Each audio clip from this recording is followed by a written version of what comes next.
Do you need something more in your life? Maybe it's more friends or more money or more peace. Do you know that what you sow, you reap? What you plant, you harvest. Today we're going to talk about the idea of sowing and reaping and how that idea can benefit you.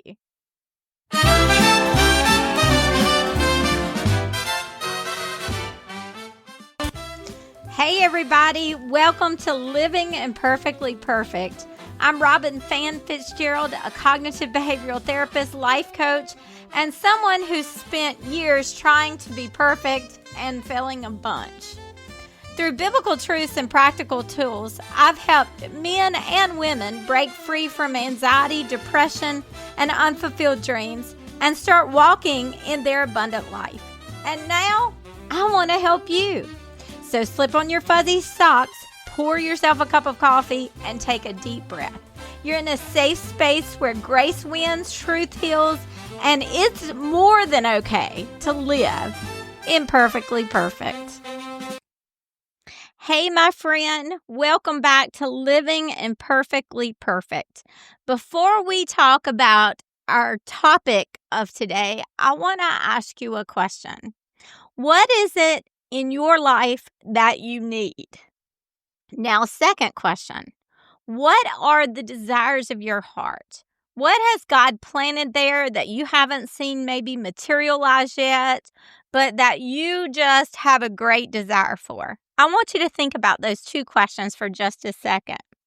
Today, we're talking about the idea of sowing and reaping, and we're talking about it specifically because I know we all have wants and we all have desires in our hearts. And one of the ways to get those desires, to see them materialize, is through this idea of what you sow, you reap. So we're going to talk specifically today about the seeds of your life. What are you planting? You can see those seeds in your choices, your habits, your thoughts, your actions. Over time, those seeds that you plant become your harvest. But a lot of us are harvesting things that we don't want, that are not really our desires or our needs. But the positive thing is that with God, you can plant fresh seeds anytime.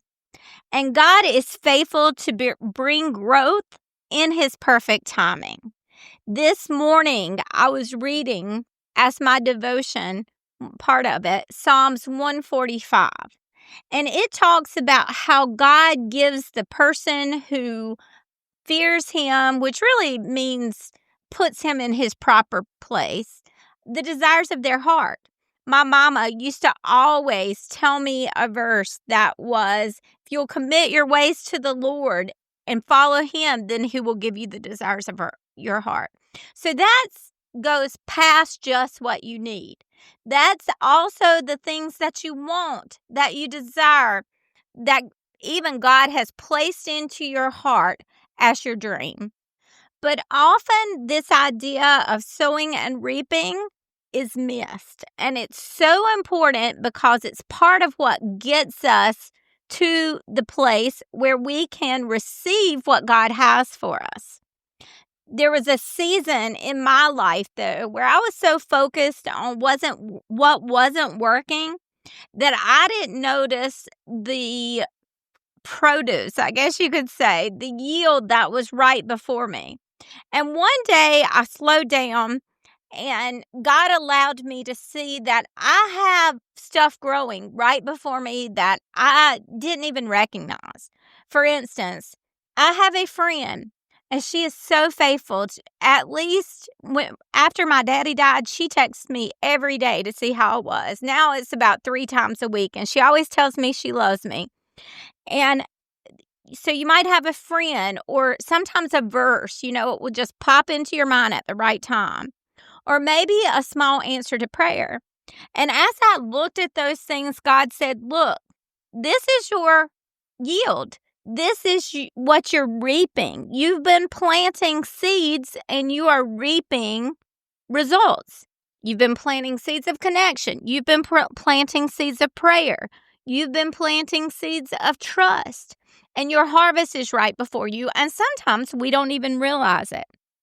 But that reminded me that every smile, every prayer, every encouraging word, they're all seeds. And God delights to grow them into something beautiful.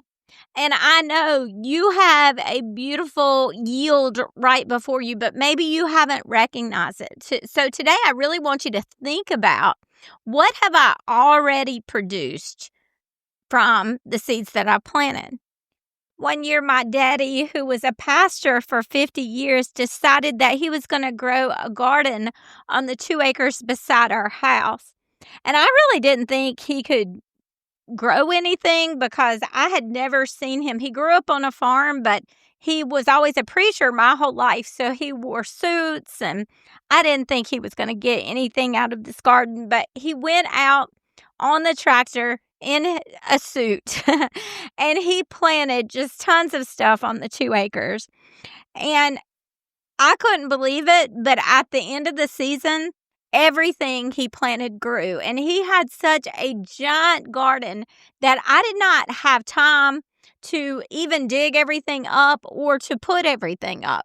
We drove by that land one day and my daddy looked out there and he said, "You never did get up those potatoes." So we still have potatoes probably out in that garden.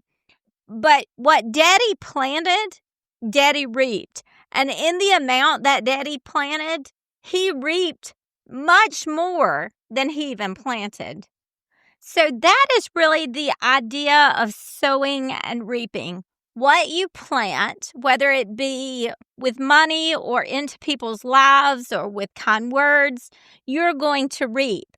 And you don't just reap what you plant, but you reap a crop even greater than the seeds you plant. So, friend, your life is so full of seeds. And some have already sprouted, some are hidden underground. But God's love is like the sunlight and the rain that will help them grow. So if you have a need or even just a desire in your life, you need to plant for that need. Plant what you want to see grow. This idea of sowing and reaping is a natural law. You see it in nature all the time with crops, and maybe you've planted tomato plants and they've grown and you see the yield. But it also happens in our own lives.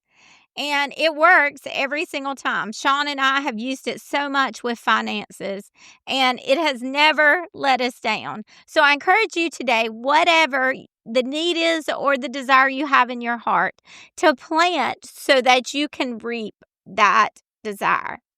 I encourage you today to plant with joy, water with gratitude, and trust God for your harvest.